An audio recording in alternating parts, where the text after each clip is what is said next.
Anak laki-laki ini sedang mengikuti ujian. Ia menulis bahwa 3 kali 9 sama dengan 3. Setelah menjawab soal itu, ia merasa sangat percaya diri. Saat teman sekelasnya bertanya bagaimana caranya, ia menjawab bahwa soal itu terlalu mudah. Hasilnya, ia pun mendapat nilai kosong. Nilai itu membuat ayahnya marah besar hingga menampar wajahnya. Tapi anak itu tak merasa bersalah, justru ia malah tersenyum. Hari itu, guru memintanya membaca dengan lantang, tapi ia berkata bahwa huruf-huruf di buku sedang menari-nari. Guru terus mendesaknya untuk menjawab, hingga akhirnya ia pun menjawab.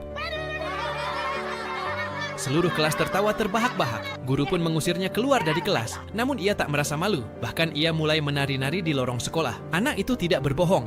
Dalam penglihatannya, huruf-huruf memang menari. Karena sejak kecil, ia mengidap penyakit disleksia. Tapi orang tuanya malah mengira ia hanya malas dan bodoh. Setiap hari di sekolah, teman-temannya menganggap ia bodoh. Padahal IQ-nya di atas rata-rata. Ia bisa memecahkan teka-teki dalam hitungan menit dan melukis dengan cat minyak tanpa kesulitan.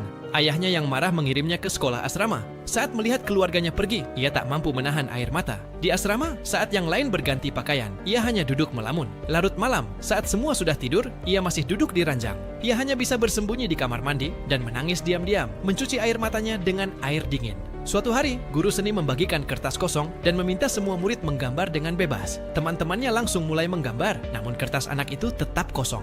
Hal ini menarik perhatian sang guru, tapi ia tak memarahinya. Keesokan harinya, guru berbicara dengan teman-temannya dan akhirnya mengetahui bahwa anak itu mengidap penyakit disleksia. Ia cepat-cepat membuka buku tugas anak itu dan melihat semua kata yang salah tulis ternyata ditulis secara terbalik. Barulah sang guru menyadari bahwa selama ini orang-orang selalu salah dalam menilai anak itu. Hari itu di kelas, guru bercerita tentang seorang anak yang benci membaca, merobek buku-bukunya, dan mematahkan pensilnya. Guru bertanya, siapa anak ini? Seluruh kelas tertawa. Anak itu panik, ia mengira cerita itu tentang dirinya. Tapi ternyata, anak itu adalah Einstein. Anak itu terkejut. Ada orang yang melihat dunia dengan cara berbeda, tapi mereka tetap jenius. Ia mendengarkan dengan saksama dan akhirnya tersenyum. Saat pelajaran luar ruangan, semua murid membuat proyek masing-masing. Anak itu menancapkan pensil ke tongkat kayu dan menggunakan daun untuk membuat layar. Ia membangun sebuah perahu kecil yang bisa bergerak sendiri. Melihat karya jenius ini, guru dan teman-temannya memberi tepuk tangan. Kisah ini mengajarkan kita bahwa jangan pernah meremehkan orang lain, karena kita tidak pernah tahu apa yang telah mereka lalui.